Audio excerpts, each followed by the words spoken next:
Just before midnight on August 25th, 2021, Army Specialist Job Irving was fatally shot by a gas station clerk in Tacoma's Hilltop neighborhood following a physical altercation. The clerk, Kyle Braidwood, was not charged with the crime after the Pierce County Prosecuting Attorney's Office concluded that it couldn't prove he didn't act in self-defense. Irving's estate has since filed a wrongful death lawsuit against Braidwood and others. Irving had been celebrating his 30th birthday with friends, and each was dressed up like a dad for a themed party. More than an hour before the shooting, Irving and friends arrived at the gas station. They can be seen dancing in the parking lot. Braidwood stepped outside for a cigarette break. Irving and a friend threw a baseball back and forth. According to the lawsuit, Braidwood told the group to keep the noise down, stop throwing the baseball, and not tear up the parking lot.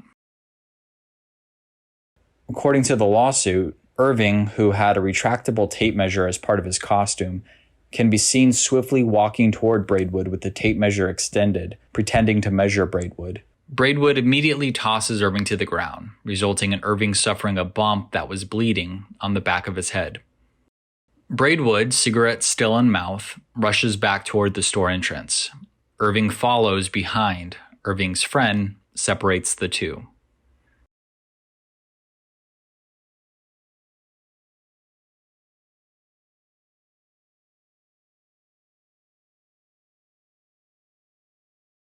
In a later interview with police, Braidwood said he believed that Irving was going to assault him when he came toward him with the tape measure, and that Irving subsequently made comments similar to, "Remember my face," and "I'm coming back."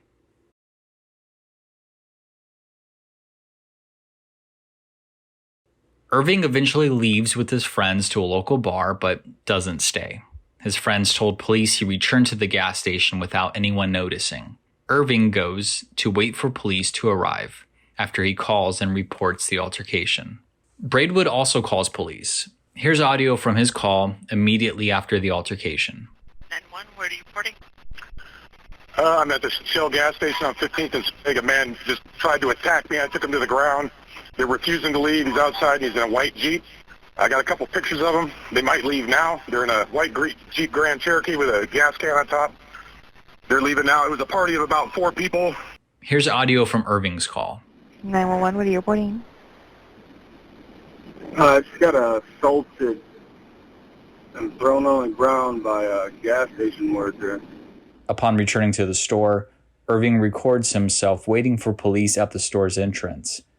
Here he can be seen and heard talking to a customer and Braidwood. It's me, big dog. No, he threw me on the ground, man, for no reason. We're all in dad clothes for a birthday party. He ran outside. Yeah, throw nobody on the ground, man. I came after you 3 times. I walked up on you once, man. I hit the ground and my friends took me in the car and left, bro. I just came back after I dropped them off. I dropped everybody off and came back. I called the cops before I came so they could come talk to us, man. At one point, Irving documents the wound to his head on camera. Braidwood makes a second call to police at 11:07 p.m. and stays on the line with South Sound 911 for roughly 30 minutes. Here's audio from that call. Kyle Braidwood, I just reported earlier that he attacked me 3 times, refused to leave, and now he's back. Where are you at, Kyle? He threatened me earlier saying he's going to come. I'm at the Shell station on 15th and Sprague. Okay. And he's on foot now, or? He's on foot in the store, refusing to leave. Okay. Any weapons he on him? Not visible, no, but he did attack me 3 separate times. Okay. They were armed. They did have hammers and stuff earlier, and they were playing baseball in the parking lot. Okay. Do they hit you with the hammer? No, he attempted to with a tape measure. While Braidwood's on the phone with South Sound 911, the telecommunicator advises him not to speak to Irving. You have any weapons on you? Kyle, can you not talk to him? Do you have any weapons on you, sir? Kyle, that would be very helpful if you did not talk to him. That's going to make him more mad. Hello, ma'am? Don't talk to him. Walk away. It's okay.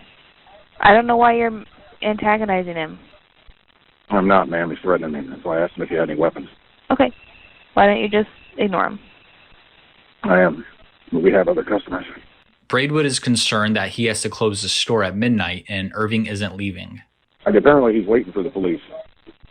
But I got to close here in about 30 minutes. And if he refuses to leave, you're going to have to come escort him or I'm going to have to come maneuver. He's had his hands in his pockets the whole time, so.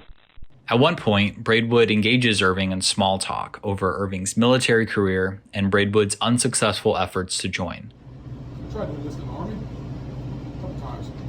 Lost 70 pounds to do it. Good for you, man. And they wouldn't get me in. Well, actually, they wound up deputing me in, but they wouldn't clear me to go to MEPS until I got to 220 or met body weight tape. I was deputed in for 11 Bravo Option 40, TDY RAS, Fort Benning, Georgia. You know what that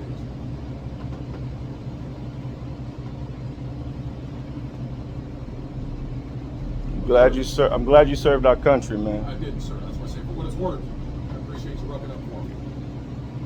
Like I said, I tried 3 times to get in the Army, and they wouldn't have me. In another instance, Irving notes that he is a regular customer and assures that he represents no threat to Braidwood. It doesn't matter what my name is, man. You could have learned my name plenty of times. I've met you 6 times already coming into the store. 6 times I've seen you coming in here, man. So you're a regular? Regular. I was in here early today, man. You seem so familiar. And I saw you today, man. We exchanged pleasantries. Roughly an hour after both men have first called police, officers have yet to arrive. With minutes left until the store closes, Braidwood takes matters into his own hands and begins to physically remove Irving out of the store. The two struggle and the altercation spills outside.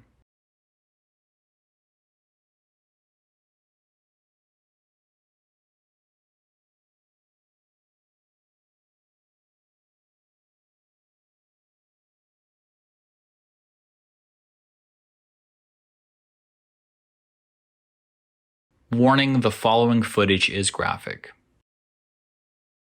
Braidwood shoots Irving multiple times. A post-mortem examination report indicated that Irving suffered 17 gunshot wounds, 10 to his torso. Ultimately, Braidwood is not charged with the crime. The Pierce County Prosecuting Attorney's Office concludes that it could not prove beyond a reasonable doubt that Braidwood was not acting in self-defense.